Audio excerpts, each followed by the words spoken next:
عنی سلطانیہ، اب اللہ کا فیصلہ ہے۔ میں نے پہلے عرض کی اللہ نے ڈھیل بھی دی ہے، موقع دیا ہے، اللہ نے انسان کو اتنی لمبی عمر دی ہے اور اس میں صرف ایک مطالبہ کیا، اگر گناہ ہو گئے ہیں تو اللہ سے معافی مانگ لو۔ اور وہ اللہ کس طرح کا اللہ ہے، وہ کتنی محبت کرتا ہے۔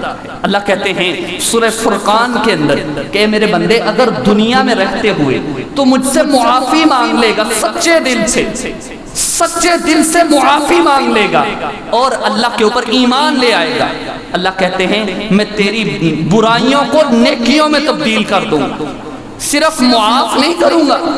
ایسا نہیں ہے کہ تیری 30 سال کی 35 سال کی 100 سال کی گناہوں کو میں معاف کر دوں گا، فرمایا نہیں، میں ان برائیوں کو نیکیوں میں تبدیل کر دوں گا۔ لیکن اگر زندگی ایسے گزار دی، اگر اللہ کا بلاوا آ گیا، موت آ گئی اور آپ نے توبہ نہیں کی، خود کو اپنے زعم کے اندر رکھا، اپنے وڈیر پن میں رکھا، اپنے آپ کو طاقتور اور اسی حلقہ احباب میں رکھا، تو پھر اللہ کہتے ہیں یہ اعلان ہے اللہ کا، یہ اللہ کا فیصلہ ہے۔ سورہ معارج، سورہ حاقہ 29واں پارہ ہے، اللہ کہتے ہیں خذوہ فغلوہ، فرشتوں کو حکم ہوگا اس کو پکڑو اور اس کو جکڑو، خذوہ فغلوہ، اس کی گردن کے اندر توق ڈالو، اور اگلا اعلان ثم الجحیم صلوہ، اس کو دہکتی ہوئی گرم آگ کے اندر داخل کرو، ثم الجحیم صلوہ ثم فی سلسلۃ ذرعها 70 ذراعا فاسلکوہ۔ اللہ کہتے ہیں دنیا میں رحمت تھی،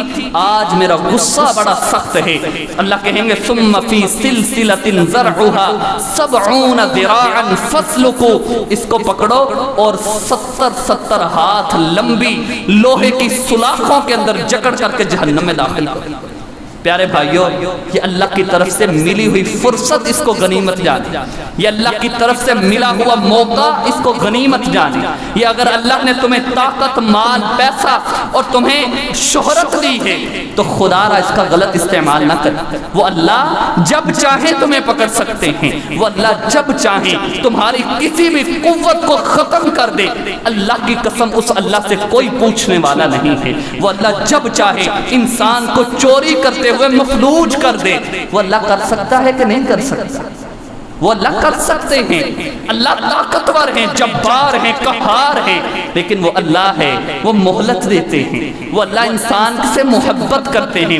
لیکن اگر انسان محبت کے مقابلے میں نفرت دیتا ہے تو پھر اللہ کے اوپر واجب اور لازم ضروری ہے تاکہ نیک بندوں کو اللہ انعام دیں، جو دنیا میں نیکی کر کے گئے ہیں، جو دنیا میں صحیح ٹریک پہ چلے ہیں۔ اگر وہ بھی جنتی اور آپ دنیا میں مزے لیتے رہے، غلط ٹریک پہ چلتے رہے، وہ بھی جنتی، تو پھر اللہ تعالیٰ کے ظالم ہونے کا کتنا امکان ہے؟ اللہ کہتے ہیں میں ظالم نہیں ہوں، میں انسان کو موقع دیتا ہوں اور اس موقع سے فائدہ اٹھائیے۔ اللہ تعالیٰ سے دعا ہے کہ اللہ تعالیٰ ہمیں اپنے آپ سے محبت کرنے کی اور توبہ کرنے کی توفیق عطا فرمائے۔